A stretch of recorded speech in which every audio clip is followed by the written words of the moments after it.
You wanted the best. You've got the best podcast. The hottest podcast in the world. The Chris Voss Show, the preeminent podcast with guests so smart you may experience serious brain bleed. The CEOs, authors, thought leaders, visionaries, and motivators. Get ready. Strap yourself in. Keep your hands, arms, and legs inside the vehicle at all times, because you're about to go on a monster education roller coaster with your brain. Now, here's your host, Chris Voss. Hi, folks. Chris Voss here from thechrisvossshow.com, thechrisvossshow.com. Hey, welcome to the big show. We certainly appreciate you guys being here.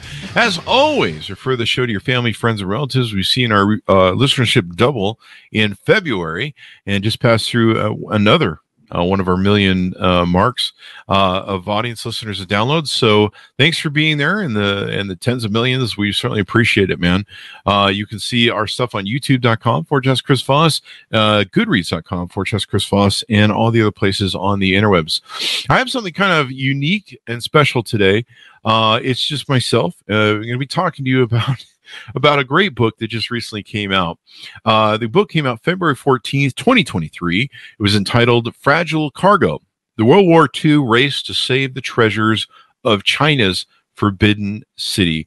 We had author Adam Brooks on the show a few weeks ago, and the publisher kindly asked us to hold the presentation till later and not do it live. And in turning off all the buttons, we were doing something we don't normally do and just record it as opposed to doing it live and pressing the button and all the setup we do. And someone forgot to press record. So that was probably me. Anyway, so I wanted to inform you about this book. The sad part was it was a good hour and 15-minute long, brilliant, insightful, one of the best political discussions I've had on China and its future and its past.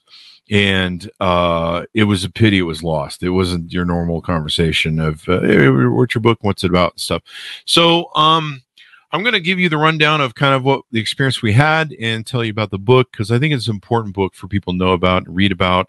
And of course, we lost a whole hour and a half episode, and I at least like to pay back this author for spending that much time on our show, even though there was no publication of it. So we're going to make a publication by making audio here.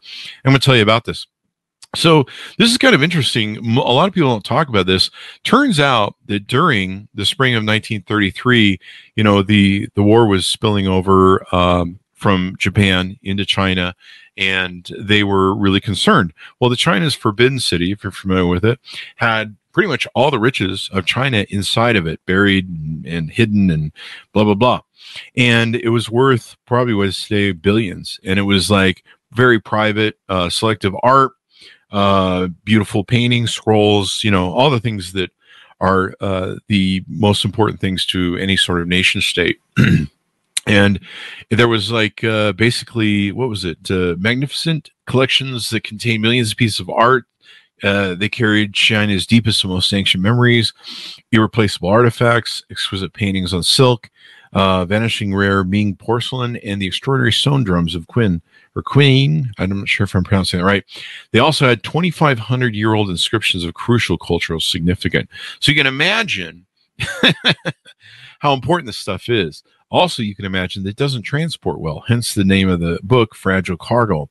So what they decided to do as the Japanese were advancing and planes were starting to come overhead is the establishment in China decided they should do something, that it was a matter of time until their main, Peking's Forbidden City was overrun, which it eventually was.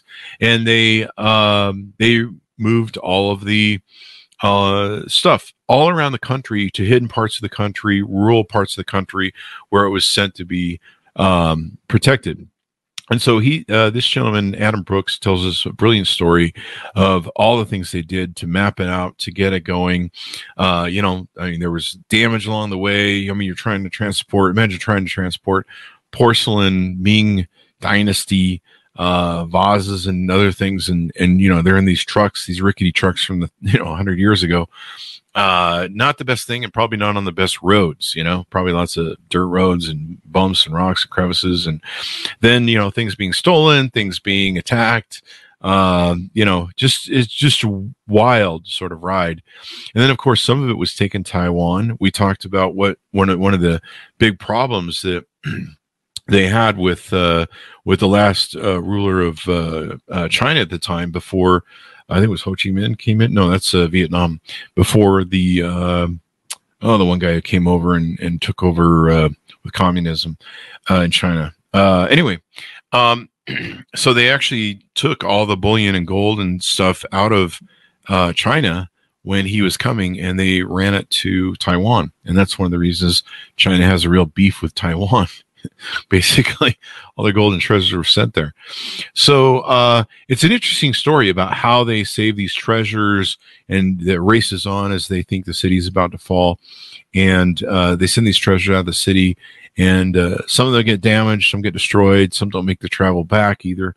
And it's kind of crazy, but I guess at a certain point you figure that you're going to do this. And this went on for 16 years under the leadership of Ming. And they took these imperial art collections thousands of miles across China, up rivers of whitewater, mountain ranges, burning cities, and searched for safe places for the fragile and valuable cargo. I can't imagine violence, chaos, and starvation that was China's Second World War. And so it's a really amazing story, and Adam's insight into what took place in this and his documentation was gripping, and it reads kind of almost like a movie. It's really exciting that what's in there, and so I think you guys will definitely enjoy it, especially if you've been interested in what goes on with China and other things. Kind of some of the underpinnings of why China claims Taiwan and why there's a whole issue there, goes back through all the years of China and stuff. And so he gets into a lot of that. We had a brilliant discussion on China, the Third World War with China, China invading Taiwan, and other great stuff. And he was really insightful, and I was really impressed with what he knew. So that's kind of my recap. Maybe I'll get lucky and we'll have him on the show again sometime, maybe for a future book. But thereby goes the way we went. So order the book. You can order wherever fine books are sold, and I think you'll enjoy it. Fragile Cargo. I'm sorry, let's cut that right better. Fragile Cargo, the World War II race to save the treasures of China's Forbidden City by Adam Brooks. And thanks to Adam for coming on the show. Be sure to pick up his book and watch for some amazing shows we have coming up. We have another billionaire coming on the show, and he's going to be talking to us about his book later on this week. Anyway, thanks for tuning in. We really appreciate you. You're the greatest audience ever known to man. Thank you very much, and we'll see you guys next time.